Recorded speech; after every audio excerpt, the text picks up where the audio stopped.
Assalamualaikum warahmatullahi wabarakatuh. Kami dari Kelompok 4 Kewarganegaraan Beranggotakan Andi Nunung Anugrah Hasnan Muhammad Zulfikar Al-Bukhari. Nur Afifah Andiani Nasir dan Prasetyawan. kami akan membahas mengenai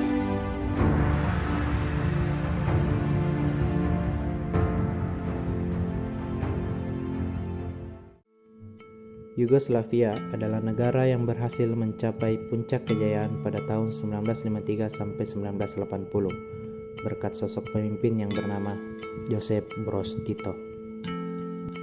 Berkat sosok ini, Yugoslavia menjadi negara yang kuat tanpa bergantung kepada kekuatan blok barat maupun blok timur.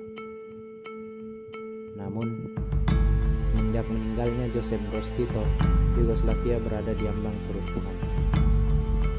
Faktor yang menjadi latar belakang keruntuhan Yugoslavia yaitu vacuum of power atau kekosongan kekuasaan. Berbagai masalah sosial dan masalah politik pun bermunculan. Hal ini juga menyebabkan terjadi krisis ekonomi dan politik tingkat nasional di Yugoslavia sehingga terjadi perpecahan antar etnis. Krisis ini diperparah dengan terpilihnya Slobodan sebagai presiden negara Serbia. Slobodan yang menjadi presiden pada masa itu menerapkan kebijakan diskriminatif berdasarkan etnisitas, sehingga merugikan mayoritas masyarakat Yugoslavia. Hal ini menyebabkan munculnya aksi proklamasi dari beberapa negara bagian Yugoslavia. Sehingga pada tahun 1991, Slovenia, Makedonia, Bosnia, dan Kroasia memproklamirkan kemerdekaannya secara sepihak.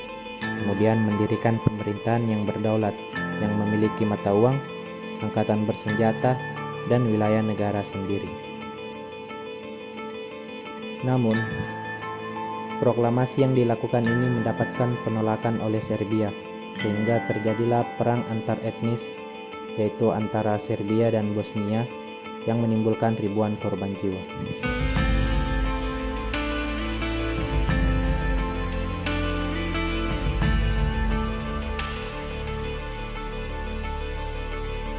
Keruntuhan Yugoslavia menimbulkan dampak yang besar bagi tatanan kehidupan sosial, politik, dan ekonomi masyarakat internasional.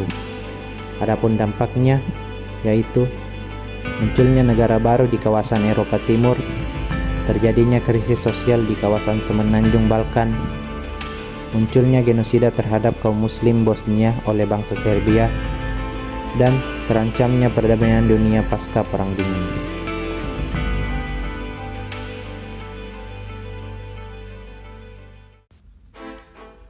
Adapun tokoh konflik Yugoslavia, yang pertama Slobodan Milošević. Slobodan Milošević adalah presiden Serbia. Slobodan Milošević menyebarkan ketakutan di antara warga Serbia minoritas yang berada di wilayah Kroasia dan Bosnia. Yang kedua, Franjo Tuđman.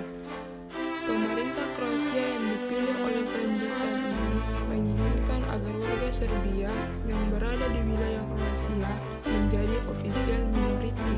Franjo Tuđman meninggal pada tahun 1999 ketika investigasi sedang berjalan. Yang ketiga, Radovan Karadzic. Radovan Karadzic adalah pemimpin Bosnia Serbia yang bersekutu dengan Slobodan Milošević.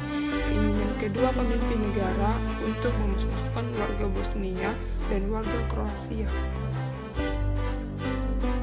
Yang keempat, Alija Izetbegović, pemimpin pemerintahan Bosnia-Herzegovina yang menandatangani Dayton Agreement bersama dua pemimpin lain yaitu Slobodan Milošević dari Serbia dan Franjo Tuđman dari Kroasia. Yang kelima adalah Ratko Mladić, pemimpin militer Bosnia Serbia juga menghadapi hukuman atas genosida, kriminalitas perang dan kriminalitas akan hak asasi manusia dan hal-hal yang berkaitan dengannya. Begitu juga dengan perannya dalam pembasmian Srebrenica dan pengepungan Sarajevo. Mladic adalah salah satu dari 161 individu yang dibawa oleh Persidangan International Criminal Tribunal for the Former Yugoslavia, persidangan sementara dari United Nations untuk mengusut individu-individu yang bertanggung jawab dalam kriminalitas perang yang dimulai sejak tahun 1991. Yang keenam adalah Ante Gotovina, Jenderal Kroasia yang diberi hukuman sanksi penjara 24 tahun dengan alasan kriminalitas perang, kriminalitas melanggar hak asasi manusia, dan atas aksi-aksi melawan populasi Serbia di Kroasia, termasuk pembunuhan dan deportasi. Yang ketujuh adalah Duško Tadić. Duško Tadić adalah pemimpin Partai Demokrasi Serbia dan seorang serdadu polisi yang mengomandani militer Flavi Orlovi. Duško Tadić juga adalah kasus pertama yang diketangani oleh International Criminal Tribunal for the Former Yugoslavia. Yang kedelapan adalah Goran Hadžić. Goran adalah mantan Presiden Republik Serbia Krajina di Kroasia dari tahun 1992 sampai 1993. Dialah yang memegang peranan penting dalam operasi militer pada tahun 1991 dan diduga berkonspirasi dengan Zeljko Ražnatović dalam pembunuhan warga sipil non-Serbia di bawah jurisdiksinya. Yang kesembilan adalah Zeljko Ražnatović, mengkomandani anggota militer Serbia yang terkenal keji pada tahun 1991 sampai dengan 1995. Zeljko Ražnatović dikenal 24 dakwaan kriminalitas melawan kemanusiaan. Namun, sebelum persidangan dimulai, Zeljko Ražnatović ditembak mati pada tahun 2000 di Breklid. Yang ke-10 adalah Radislav Kritic, adalah warga Bosnia Serbia pertama yang dinyatakan bersalah atas genosida pada tahun 1995 yang membumi hanguskan ratusan ribu warga sipil dari kalangan laki-laki dan anak laki-laki di Srebrenica. Yang ke-11 adalah Momčilo Krnjić, adalah mantan pembicara Majelis Nasional Republik Srpska dan mantan representatif Serbia dari Kepresidenan Bosnia sampai dengan Herzegovina. Momčilo Krnjić bekerja bersama Radovan Karadzic dalam pembuatan kebijakan dan implementasi yang bernama pembersihan etnis. Yang ke-12 adalah Milan Martić. Milan Martić didakwa atas 16 tuduhan termasuk diantaranya pembunuhan, penyiksaan, deportasi, penyerangan terhadap warga sipil dan aksi kriminalitas lain yang melawan kemanusiaan. Milan Martić adalah mantan pemimpin Kroasia, Serbia yang menjabat kepolisian. Yang ke-13 adalah Biljana Plavšić. Biljana Plavšić adalah satu-satunya wanita yang ditangkap oleh International Criminal Tribunal of the Former Yugoslavia yang biasa disingkat ICYT. Sebelum ditangkap, Biljana Plavšić adalah mantan presiden kedua Republik Srpska.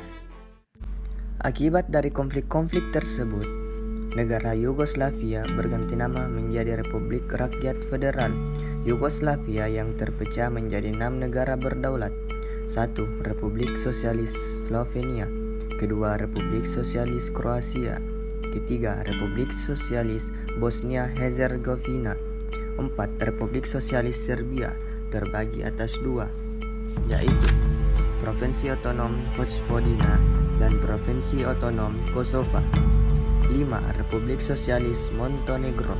6. Republik Sosialis Makedonia.